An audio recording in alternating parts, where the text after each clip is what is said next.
A forested backcountry road where cultists and much darker things stalk travelers at night. A popular hotel harboring tales of love, loss, and the paranormal. And an iconic city river walk roamed by a dangerous woman in white await on this journey through more of Texas's most haunted places. Let's dive right in.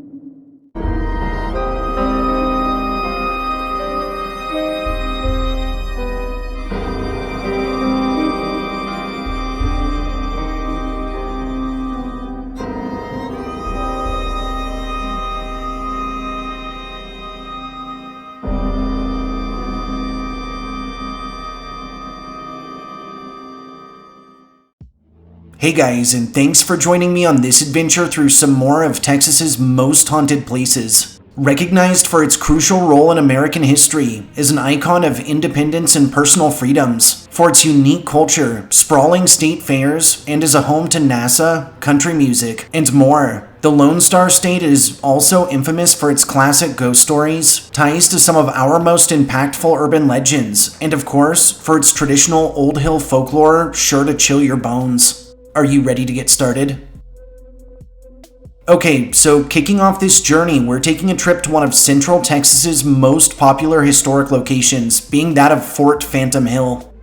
Fort Phantom Hill, or the camp on the Clear Fork, which is located in Jones County, Texas, is a mid-19th century defense turned popular historical and recreational landmark that's bounds are tied to a number of classic Texan ghost stories. Historically, Fort Phantom Hill's past stretches back to the 1820s, when European Americans began settling into what was then Spanish and later Mexican Texas, after which, in 1845, the independent republic would be annexed by the United States, resulting in the Mexican-American War and in the U.S. government setting up outposts and roads throughout the region. Subsequently, in 1849, and in the shadow of the California Gold Rush, immigrants would begin crossing the territory to reach the Golden State by way of such routes as the Marcy Trail. And to protect said migrants, the U.S. Army would establish a series of forts stretching around 800 miles, and which included, you guessed it, a fort on the Clear Fork of the Brazos River. Through November of 1851, 5 companies of the 5th Infantry Regiment under Lieutenant Colonel John Joseph Abercrombie would arrive to the area and would officially establish Fort Phantom Hill. However, life wasn't easy at the fort and was made all the more complicated by a lack of usable wood, water, game, and soil, alongside pestilences like rheumatism and TB. And resulting from its hardships, in 1854, after an inspection found it in unsuitable condition, remaining troops were ordered to abandon the post. Following its abandonment, Fort Phantom Hill was visited by travelers and U.S. Army troops over the years. In 1856, future famous Confederate General Robert E. Lee would actually pass right by the landmark in his pursuit of Comanche leader Sanico. In 1858, a portion of the fort was utilized as a station for the Butterfield Overland Mail Route, and later, in 1861, Confederate soldiers under one Colonel McCulloch were stationed throughout the site.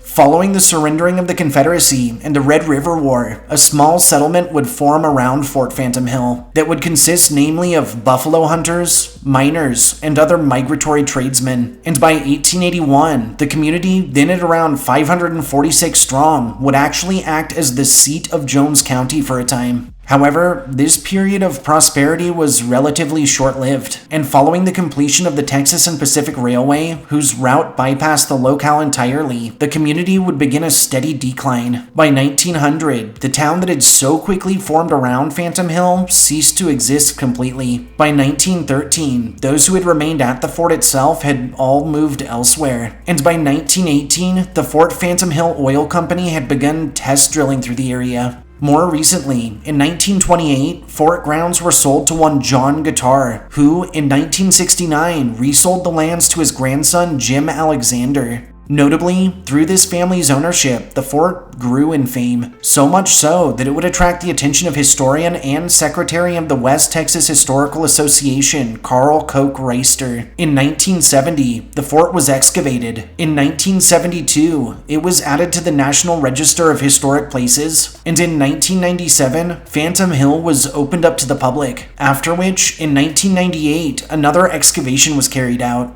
As of 2022, Fort Phantom Hill boasts 3 preserved stone structures and 12 stone chimneys, along with a plethora of educational markers that have been added since. Now, as its name might suggest, this weathered old historical site is no stranger to reports of encounters with the supernatural, and those who have frequented its bounds have reported the smells of fire smoke, perfume, and cooking foods without source, instances of dogs and other pets freaking out or snapping at something not visible to the naked eye, and encounters with a host of full-bodied apparitions in clothing spanning the eras, or with shadowy figures believed to be the spirits of those who once resided in the town long since lost. Easily the most famous Phantom Hill story tells of its legendary Lady of the Lake, a chilling specter sighted drifting over the nearby waters under the moonlight, and that's been known to scare or even chase those who encounter her. Shockingly, this story has been told pretty much since people started settling into the area, and before the lake even existed. And as to her origins, well, there are actually a few versions.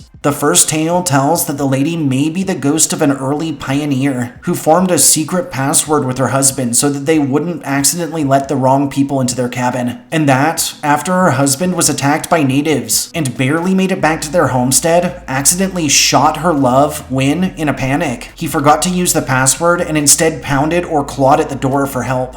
Incidentally, following her death, it said this woman's soul was cursed to wander the lands where she lost everything. A second legend tells that the Lady of the Lake is actually the spirit of one Mona Bell, who, in the 1940s, made plans with her boyfriend to meet at Lake Fort Phantom Hill following the war. Before their meeting, however, one of the soldier's acquaintances made jokes about keeping her company while he was gone, and, buying into the ruse, right on the lake shores, the soldier flew into a rage, beat Mona, and then tossed her into the waters, to be swallowed up by the dam. Disturbingly, it said that those present claimed that they heard her scream for a good while before her shouts slowly turned into gurgles, and she was gone forever. From that fateful day onward, her apparition is said to stalk the fort, seeking vengeance. Finally, a third legend perpetuated by Hispanic lore tells that the Lady of Fort Phantom Hill is actually the legendary La Llorona, or the Weeping Woman, whose spirit is restless and vengeful following the discovery that her husband was not faithful, resulting in her drowning their children and taking her own life. Whatever the case, this frightening specter has cemented itself into Texan culture, and many warn against exploring the area after dark, as this manifestation may be considered dangerous, and might just try to pull the unsuspecting into share in her watery fate. Our second haunt has us skirting the Gulf of Mexico and braving a check-in at the historic Hotel Galvez.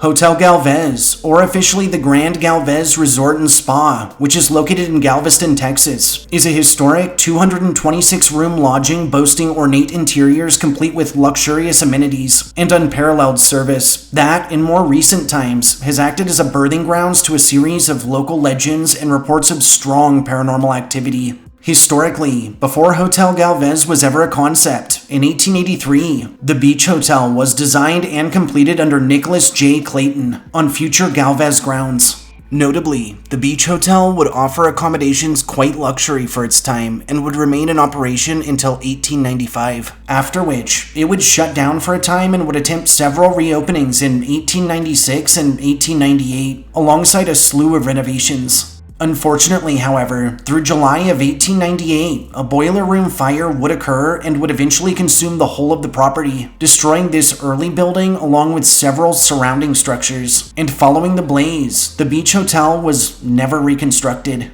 In 1900, Galveston would be stricken by its now famous 1900 Galveston hurricane, which resulted in massive damages and in around 6,000 to 8,000 fatalities. Following the disaster, through 1904, a seawall was constructed, and a majority of the cityscape, including the plot that had held the Beach Hotel, was actually raised to a higher elevation to prevent future flooding. In 1910, a meeting would be held with influential Galveston community members to propose a new resort hotel overlooking the seawall, right on the site of the former Beach Hotel. Construction of what was to be Hotel Galvez was started the same year, and by June of 1911, the prestigious lodging would open its doors to a grand celebration, offering single rooms for $2 a night or $12 for a week, and rooms with private bathrooms at $2.50 a night or $16 per week.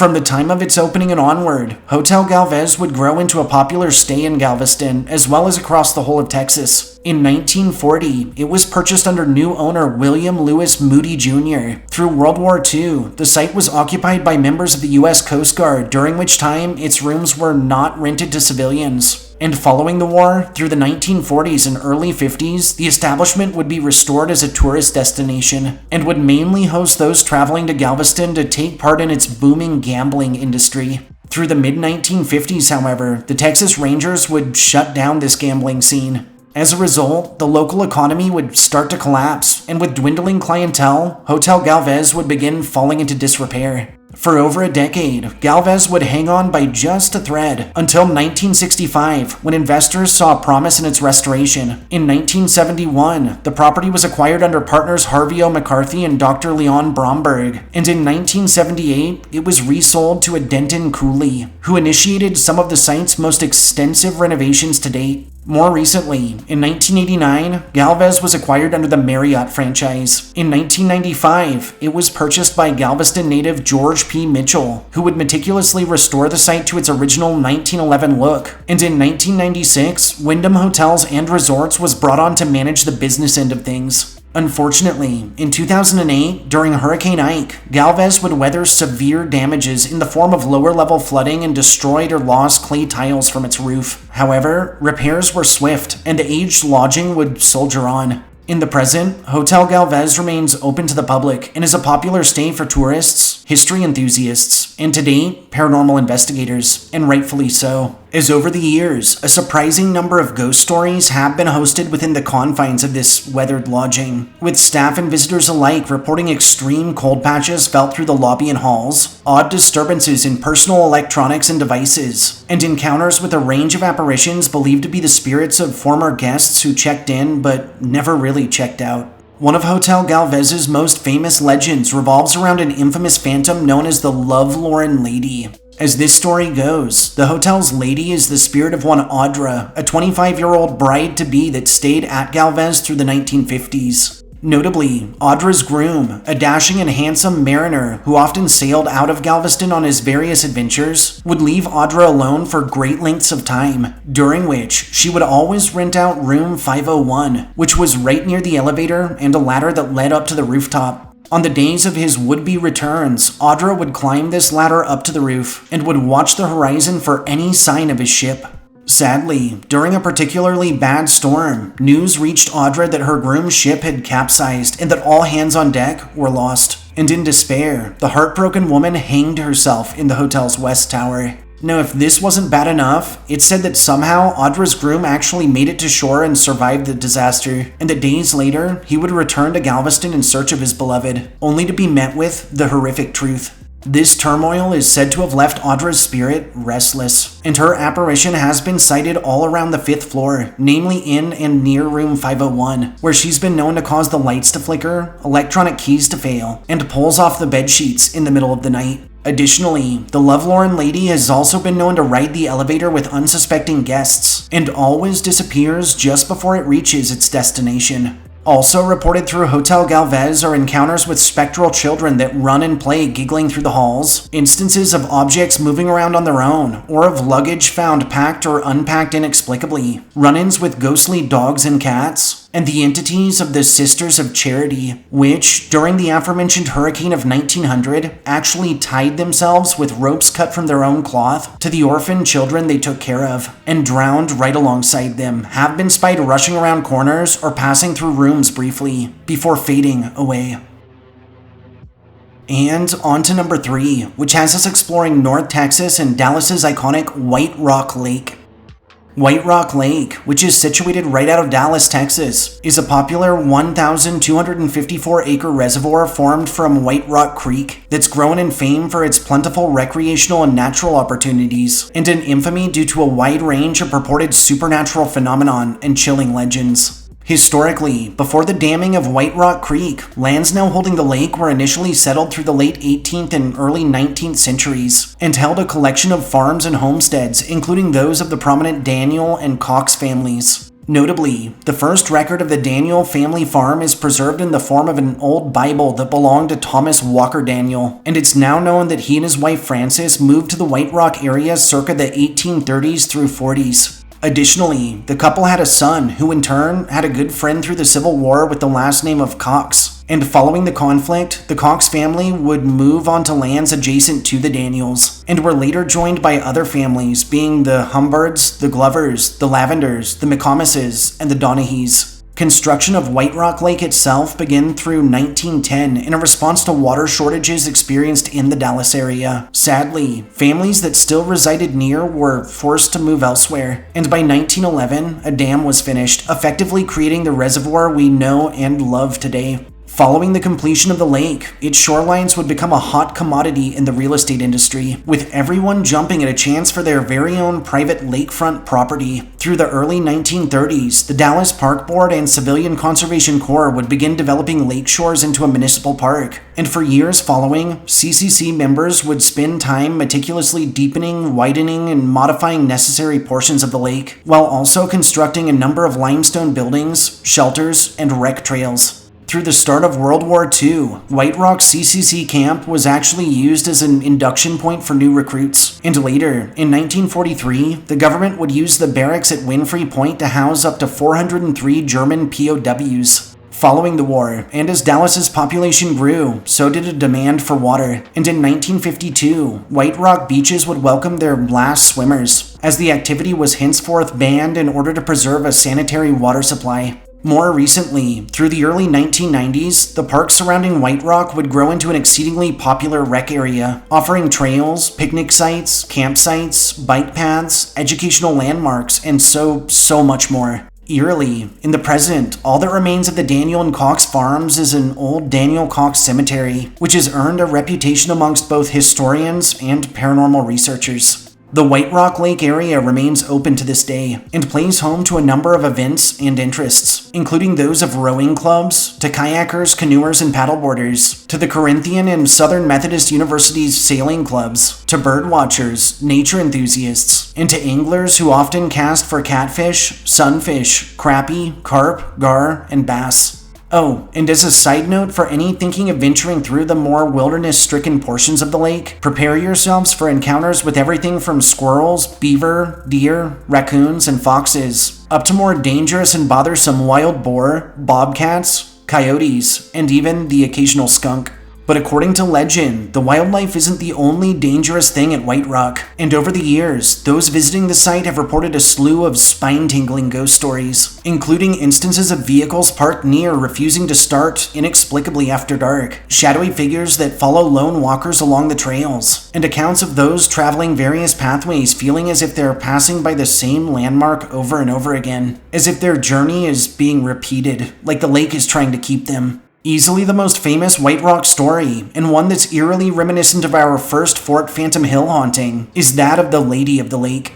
Now, as this story, which is quite different from the aforementioned goes, sometime through the 1940s or so, or possibly a little earlier, a young couple parked their car at a point overlooking the lake to do what all young couples parked in precarious, desolate lots do in these kinds of stories. After a while, they began hearing noises outside of their vehicle, and when they flicked their lights on, they were met with a shocking sight. A young woman, all of maybe 20 years in age and in a soaked white dress, was standing before them, and quickly approaching their car. She then spoke to the couple in a wavering voice, stating, "I'm so sorry to intrude, and I would not under any other circumstance, but I must find my way home immediately, you see. My boat overturned, and the others are safe, but I need to get home." The woman then insisted on climbing into the couple's rumble seat, which was a flip-open seat on old cars where today the trunks are, claiming that she didn't want to get the girl in the passenger seat wet. She then gave them her house address, and the trio sped off into the night. But the story doesn't end there.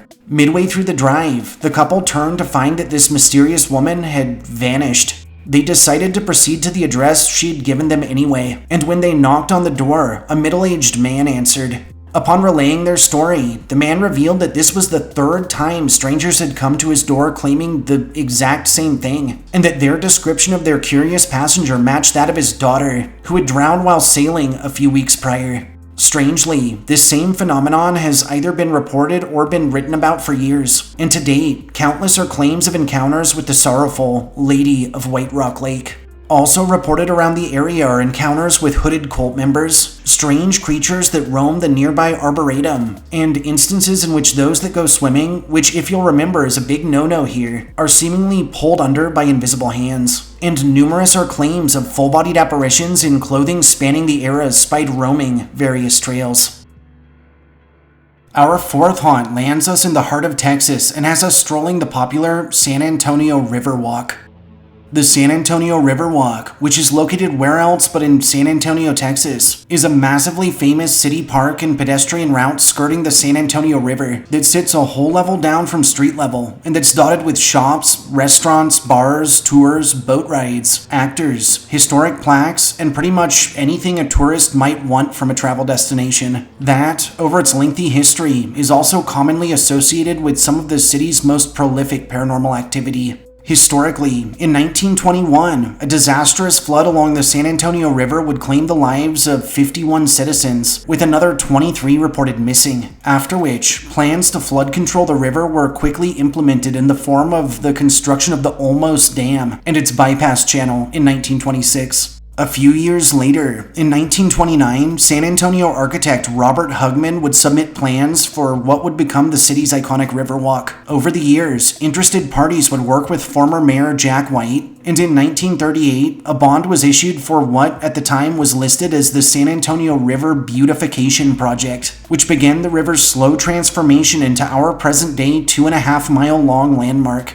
At first, Hugman's plan was not exactly well received, in that the general populace warned that anyone who risked setting up shop along the river also risked being drowned when the next big flood came. However, over the following decade, support for commercial development of the current would grow, and in 1939, the Works Progress Administration would raise funding necessary for the walk's initial construction. Incidentally, Hugman's hard work would pay off when, in 1946, he was named head project architect and would get to put his proposal to the test by way of implementing some of the walk's first stores and restaurants. Over subsequent years, a number of businesses would move onto the Riverwalk. In 1968, a major expansion of the locale was conducted in which the Riverwalk was extended beyond its natural banks and lengthened in order to reach the Towers of America. Later the same year, the Hilton Palacio del Rio was constructed as the first hotel to claim their own chunk of riverfront property. In 1981, the Hyatt Regency San Antonio would open a new pedestrian route that would connect the Alamo Plaza to the Riverwalk. And in 1988, the whole of the walk was extended to create a lagoon at the new River Center Mall and Marriott River Center Hotel.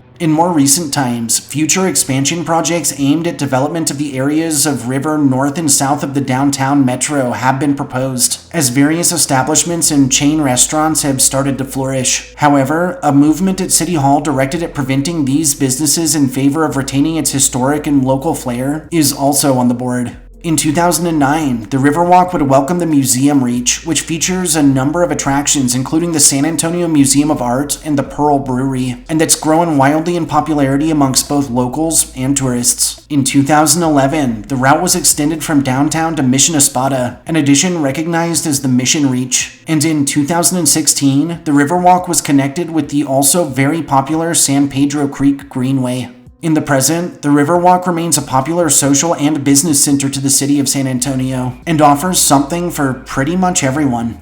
Now, while the Riverwalk is dotted with various haunted locations, there are probably quite literally enough standalone landmarks to write an entire video or 3 on. So for this listing, I'll be focusing on the actual walk itself. Incidentally, those who have visited the walk have reported extreme cold spots felt through the heat of summer, instances of electronics behaving erratically, or in which cellular devices die even on full charges, and encounters with full-bodied apparitions in clothing spanning back an era to the creation of the city itself. Easily the most famous stories regarding the Riverwalk have to do with those taken by various floods experienced by the city. In folklore, waterways hold a strong connection to energy, spirits, and death, and it's believed that the souls of those lost near are actually bound to the waters themselves. Disturbing are stories from the people who have braved the walk in the late hours of the night or early morning that have detailed instances in which they've watched bodies floating along the current, and several have also described hearing cries and splashing without source, as well as seeing ghostly pale hands reaching up from the blackened depths. Informal investigations held all along the Riverwalk have yielded high EMF levels, crystal clear EVPs in the backgrounds of audio and video recordings, and hits on both spirit boxes and thermal grids, while others have told of taking pictures and later finding orbs or half-formed silhouettes hidden within them. And several more terrifying documentations detail lone walkers being followed by disembodied footsteps that grow rapidly nearer, before ceasing suddenly. Another more famous legend from the region is that of the ghost of Woman Hollering Creek, which sits between Seguin and San Antonio. Now, while many who only dabble in Texan lore may consider that the ghost or the actual Woman of Hollering Creek is confined to that body of water alone, this is actually a falsity, and it's believed her spirit roams a number of connected waterways as well, including the San Antonio River and its walk. Her story, which is believed to have been based off of the La Llorona legend, tells that long ago, following her husband leaving her for another woman, this woman, in desperation and madness, drowned her own children in the creek before taking her own life. Following her death, it said that her soul was not permitted to enter heaven until she found the wandering spirits of her murdered children, resulting in her deranged apparition roaming the waterways to this day, all the while emitting a disturbing howling. Numerous are accounts of encounters with the Woman of Hollering Creek, and while some are merely passive sightings of her form drifting unnaturally under the moonlight, others tell of incidents in which she stalked and even chased children or pretty much anyone underage, some say in an attempt to kill them and pass their spirits off as her own kids. Last but not least, our fifth and final haunt takes us for a drive through eastern Texas and along the infamous Demon Road.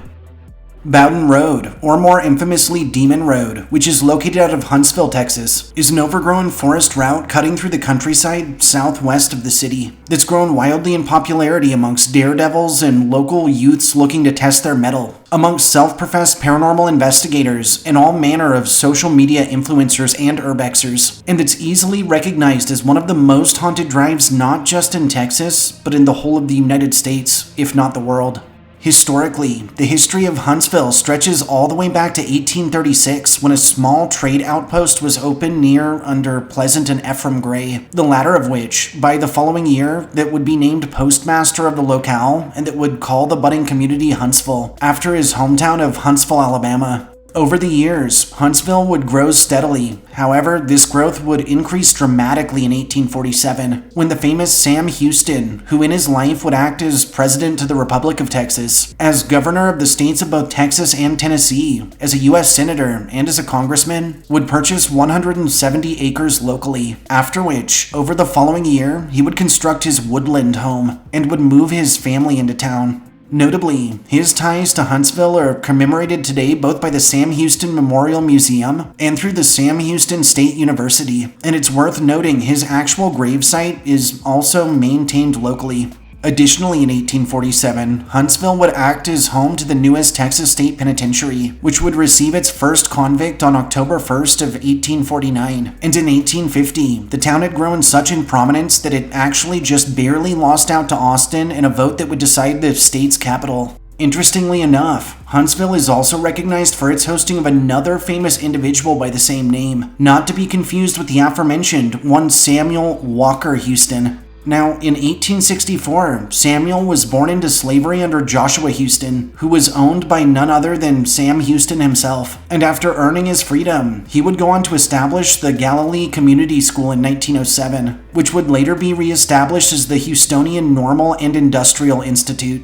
By 1928, the school would boast over 400 students, and in 1930, it was officially incorporated into the Huntsville school system. Through the Civil War, this locale would utilize a namely slave labor-based economy to produce goods, including cotton, for the Confederacy. Through conflicts in Galveston, several local military outfits would face active duty. And during the Reconstruction era, and following the murder of freedmen and several gunfights, Walker County would be placed under martial law. By 1872, Huntsville would acquire an active rail connection. By 1875, it would be listed as a stop on 4 separate stage routes, and following highway development through the early 1900s, the town would become recognized as a trade center for adjacent rural areas. By 1930, the community's population had risen to over 5,000 residents. In 1936, the Texas Centennial Commission would erect a number of historic markers while officiating several notable sites. And up through the 1970s, Huntsville's economy was bolstered off of farming, livestock, lumber, and of course, tourism.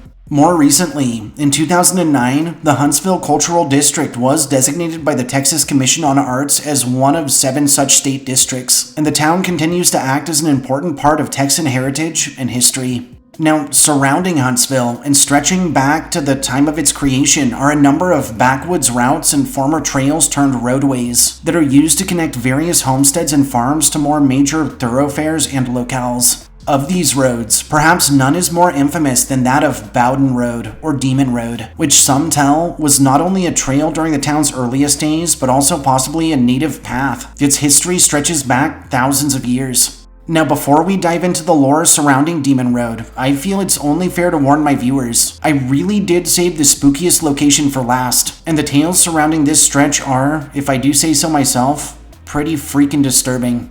Recognized as one of the most haunted roads in the country, if not the world, Bowden Road is a popular stop for dark tourists and paranormal investigators alike, and those who have braved to drive or walk along it, especially after dark, have reported the startling sounds of someone or something cutting through the nearby brush, extreme cold spots felt in adverse weather, and sightings of dark silhouettes that walk along the shoulders of the route. Some of the most common phenomena along Bowden involve vehicles themselves, and drivers and passengers have reported odd transmissions or voices heard through car radios, accounts of vehicles seemingly behaving of their own accord, and instances in which well-maintained parked cars or trucks refuse to start, leaving their motorists stranded on one stretch you definitely don't want to be stuck on for too long. One more famous and blood-chilling Bowden Road story tells of a spectral little boy on a tricycle that's commonly sighted during heavy fogs. Chillingly, his presence often announces itself by the squeaky wheels of his trike or the ringing of its bell. As local legend has it, however, this manifestation is not human in nature and represents a much larger, more dangerous evil. It's told that the little boy is actually a demon, and that after approaching any who might cross his path, his eyes glow a bright green or deep red as he gazes into one's very soul, and in turn, that if he finds that whoever he's looking into has committed any evil whatsoever, that he'll follow them home, where he suffocates them in their beds, before dragging their souls down to hell.